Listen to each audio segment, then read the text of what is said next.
अध्याय 16 धूमरकेश जो स्वर्ग वञण गंडका नदीअ में सालग्राम जो प्रगट थियण।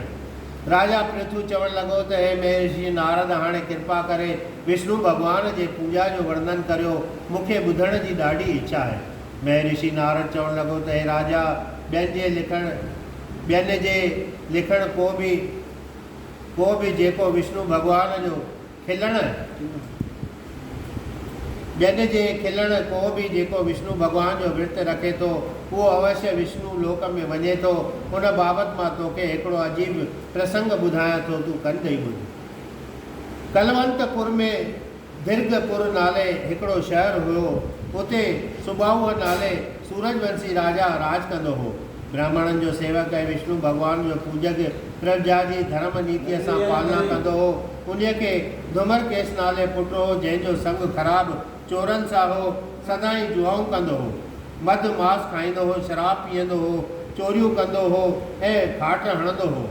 परायनि ज़ालुनि खे तकींदो हो ऐं ॿियो बि त ठहियो, पर ब्राह्मणनि जी स्त्रियूं बि न छॾींदो हो। राजा हुनखे घणे क़दुरु सम्झाईंदो हो, पर हुन जे नसीहत जो हुन ते को बि असरु न थींदो हो। हिकिड़े ॾींहुं धूमरकेश रांदि पे कई त खेनूं लम ॾेई राजमहल में वञी पियसि। धूमरकेश महिलात में मथे चढ़ी वियो। उते संदसि माटेली माउ वेठी हुई। हुनजी शोभा ॾिसी हुन ते मोहित थी पियो। धूमरकेश त अॻे ई मन जो मलिन हो, तंहिं माटेली माउ सां आलिंगन कयो। राजा खे जॾहिं इहा ख़बर पई, तॾहिं पंहिंजे पुट खे शहर निकाली ॾेई छॾियाई।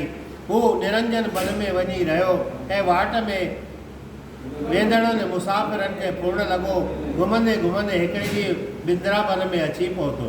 राति जो उते रहंदो हो ऐं ॾींहं जो मथुरा में वञी चोरियूं कंदो हो, खाट हणंदो हो।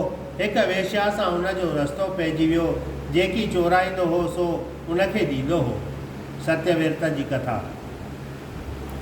हिकिड़े दफ़े सिंध देश जे हिकिड़े ब्राह्मण, जंहिंजो नालो सत्यविरत हो, सो कारकत वारे महीने में बिंद्रावन में अची भॻवान कृष्ण जी आराधना करणु लॻो।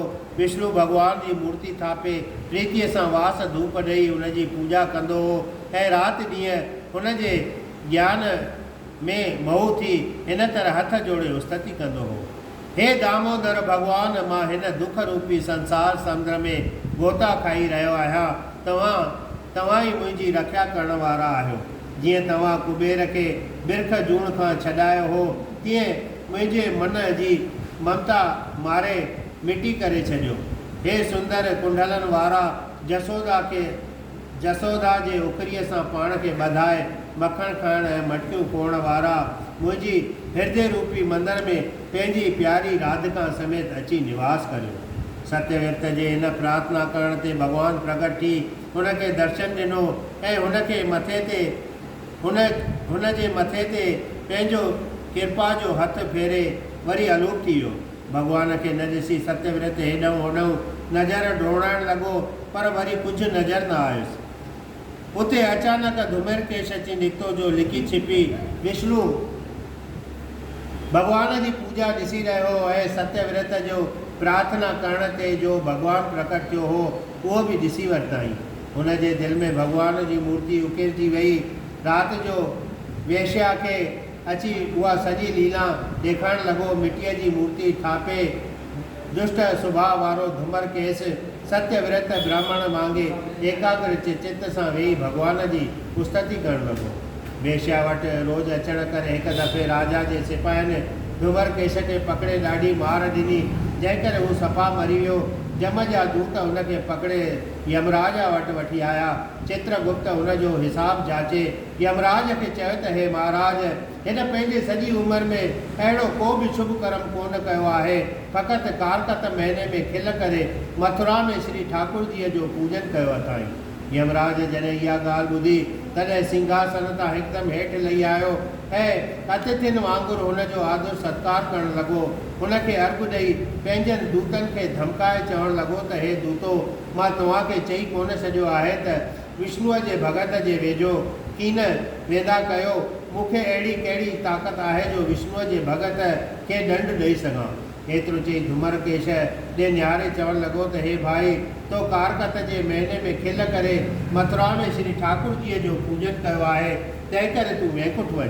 धुमरकेश चवणु लॻो त हे यमराज, मां त सॼी उमिरि में पाप कर्म कया हुआ, पोइ वैकुंठ ॾांहुं कीअं वञी रहियो आहियां। हे कृपानाथ, कृपा करे इहा ॻाल्हि विस्तार सां ॿुधायो। यमराज चवणु लॻो त हे धुमरकेश, भक्ति 9 प्रकारनि जी थींदी आहे। हिकु श्रवण, ॿियो सिमरण, टियों पाद सेवन, 4 मनन, 5 वंदना, 6 दास भाव, 7 मित्रता, 8 कीर्तन, 9 आत्म नैवेदन। इन्हीअ जो नालो नवदा भक्ति आहे।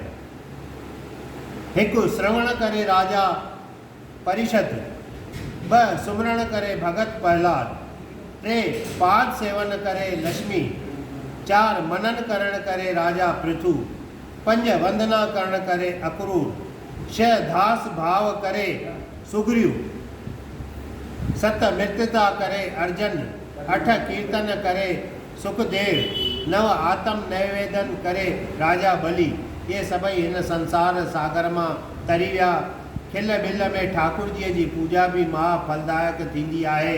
हे राजपुत्र, कारकत महीने में मथुरा में दामोदर भगवान जे पूजा खां वधीक ॿियो कुझु बि की न की थींदो आहे। गंडकी नदी ऐं चक्र तीर्थ भी उहे ई आहिनि जितां सालग्राम जी मूर्ति प्रकट थी आहे। यमराज जा इहे वचन ॿुधी धुमरकेश चवणु लॻो त हे पृथु, मूंखे ही संसो पियो आहे, सो कृपा करे निवृत्त करियो। सर्वकला संपूर्ण प्रभु गंगा आदिक नंदन खे छॾे गंडकी नदीअ में छो अची प्रताप प्राप्त थियो। यमराज चवणु लॻो त हे धुमरकेश, हिन बाबति मां तोखे हिकिड़ो प्रसंग ॿुधायां थो, तूं कन लाइ ॿुध। हिकु दफ़े देव सिग ऋषि लोकन जो उपकार अर्थ श्री गंगा जीअ जे पवित्र कंठे ते तपस्या करणु लॻो। मुनीअ जो आश्रम महाशोभनिक गुलनि फुलनि गुरजारीअ सां सिंगारियल हो। देव ऋग ऋषीश्वर जी तपस्या ॾिसी इंद्र खे अची भउ लॻो। तंहिं मंजूषा नाले देव कन्या खे हुनजे मोहण वास्ते मोकिलियो। मंजूषा उन्हीअ बन में खेनूअ सां रांदि करे मुनीअ जे अॻियां वञी सोभिया पाइण लॻी। आहिस्ते आहिस्ते मंजूषा ऋषिअ जे वेझो वञी मुनीअ जे गले में हथ विझण लॻी। मुनी पाण संभाले काम खे जीते मंजूषा खे शराब ॾियणु लॻो ऐं चवणु लॻुसि त हे मृगनयनी, पंहिंजूं ॿई सिंगारियल भुजाऊं मुंहिंजे गले में विझण वारी रामकुंड में ॿेड़ो संसार सागर जे मोह रूपी वहकड़े में वहण वारी वञ तूं नदी थी। ऋषिअ जो सराह ॿुधी मंजूषा दुखी थी ऋषिअ खे चरणनि कमलनि ते किरी पई ऐं हथ जोड़े विनती करणु लॻी त हे ऋषीश्वर, मां निर्बल ऐं निमाणी, मां तव्हांजे इन सराप जे लाइक़ु न आहियां। मां प्रीति जी चेष्टा करण वारी प्रेम जी पुतली ॿियनि जे अधीन आहियां। हुनजी इहा विनती ॿुधी ऋषि प्रसन्न थी मुश्की चवणु लॻुसि त हे भामिनी, नदी थी तूं जनार्दन भॻवान खे पंहिंजे पेट में धारण कंदीअ, तो मंझां शीला रूप सालग्राम भॻवानु पैदा थींदो। बसि इहो श्राप मां तोखे वर खां बि वधीक ॾिनो आहे। यमराज चवणु लॻो त पोइ उहा मंजूषा वञी गंडकी नदी थी, जंहिंमां विष्णु भॻवानु वृंदा जे श्राप करे शीला रूप उत्पन्न थियो। इहा कथा ॿुधाए यमराज धुमरकेश खे चवणु लॻो त बसि हाणे तुंहिंजो काण वैकुंठ जा विमान तयारु आहे, उन में चढ़ी तूं विष्णु लोक ॾांहुं वञ। धुमरकेश वैकुंठ जे विमान में चढ़ी विष्णु लोक में वञी स्वर्ग जा सुख माणणु लॻो।